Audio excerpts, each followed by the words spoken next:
And now we proceed, viewers. Let's tell you that Iraqis have now voiced concern after US President Donald Trump warned that Washington would cut off support if former Prime Minister Nouri al-Maliki were reinstated. Speaking on social media, Trump said Maliki's return would be a bad choice, claiming Iraq fell into chaos and poverty during his previous time in power. He warned that without American support, Iraq would have zero chance of success. Iraqi political figures pushed back against the comment, stressing that foreign powers should not interfere in the country's internal affairs, while calling for balanced relations that protect national interests. Maliki himself rejected what he called US interference, saying he would continue working in a way that serves the supreme interests of the people of Iraq. Let's hear it. احنا كنا مع المالكي ومع اي عراقي وكنا نرفض اي تدخل، ولكن مصلحة العراق وسيادة العراق او العراقيين يجب ان تكون في المرمى قدام اي شخصية تريد تستلم رئاسة. مصلحة العراق والعراقيين اهم من اي اسم او من اي شخص في المنصب، فلذا المفروض دوليا مقبول، اقليميا لا بأس، يعني اكو موافقة عليه وداخل. الشعب العراقي عبر عن إرادته من خلال الانتخابات، واليوم لدينا ممثلين للشعب العراقي في البرلمان، وهذه هي السياقات الدستورية. اليوم الإطار التنسيقي سيعقد اجتماع لبحث هذا الموضوع، ونعتقد أنه تدخل غير مقبول، مرفوض جملة وتفصيلا، وسنخرج بموقف. الموقف الوطني يعتمد كما قلت على ركيزتين أساسيتين: الدستور العراقي وإرادة الشعب. أن هنالك صراع ما بين أمريكا وإيران، فأمريكا تريد تحاول تجنب أو إبعاد العراق عن إيران، لأنه تعتبر العراق هو الحديقة الخلفية لإيران، وهذا هم ما يعتقدون. فلهذا نقول لأن الحكومة هي بالأساس أو نتيجة للسياسات الخاطئة، وهذه السياسة الخاطئة هي التي أوصلت العراق لها.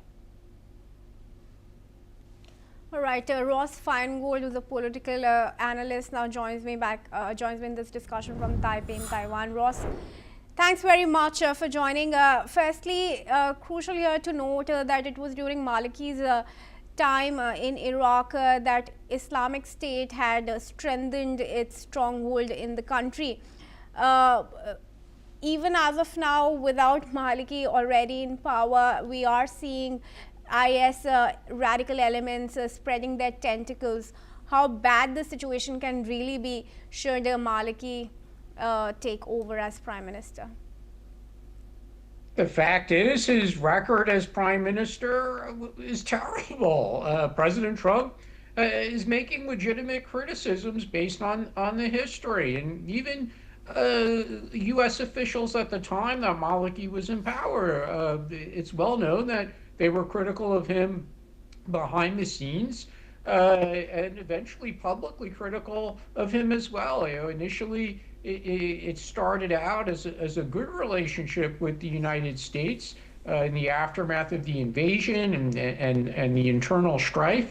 But over time, he just proved to be very sectarian, too close to Iran, and incompetent in leading the fight against the rise of the Islamic State. And that's why eventually a very broad coalition of both Sunni and Shia, even Iran, of course the United States, all wanted him to go. So, on the one hand, it's understandable that Iraqi parliamentarians don't want the U.S. to dictate to them who they should pick as their premier.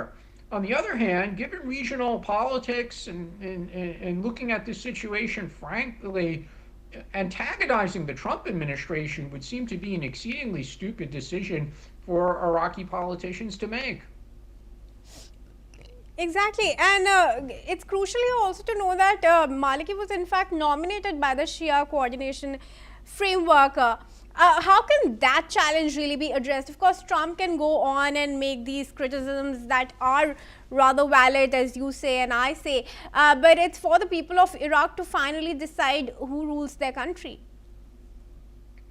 Yeah, it is a majority Shia country, so assuming elections are free and fair, which of course is an issue that deserves significant discussion on its own, but assuming elections are free and fair, then it's no surprise that in a situation where political parties are aligned with the different religious communities, that a Shia majority would be in parliament, and thus they're going to pick one of their own as a prime minister. The best we could hope from that situation is that even if the prime minister is inevitably a Shia because they control a majority in the parliament, it's somebody who's not going to govern in a sectarian way and who's going to work with the Sunni and the Kurds and other minority communities to build a better future for all of Iraq's people, to combat armed groups, frankly, to work with the United States, not to work with the regime in Iran, which is a nefarious influence in Iraq. But the problem with al-Maliki is, again, if we want to see a leader in Iraq who, regardless of which community he comes from, who's going to be a leader for all of Iraq's people, his record shows otherwise. And again, that's why President Trump's complaint is legitimate. Right. All right, Ross, thanks for your comments. I request you to stay on with me.